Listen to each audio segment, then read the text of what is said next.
In today's video, I'm going to show you how to order samples in Printify so you can check your custom products in person before offering them to customers.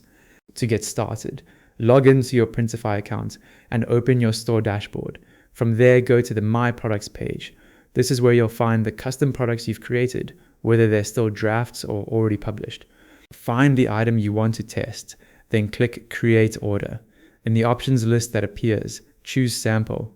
Creating a sample order lets you purchase your own product directly, so you can review the print quality, material, sizing, and overall results before relying on it for customer orders. Quick side note, for more practical Printify tutorials, be sure to subscribe to Ecom Control.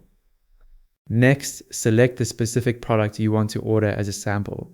Choose the exact size and color variation you want to inspect, since each variant can affect how the design looks on the final item.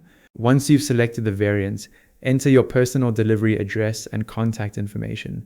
Make sure these details are correct so the sample is delivered to the right place, and Printify can contact you if needed. Before placing the order, review the production cost and shipping fees shown in the order summary. This gives you a clear view of what the sample will cost before payment. If everything looks correct, submit your payment to place the sample order. And that's it. You've successfully ordered a sample through Printify.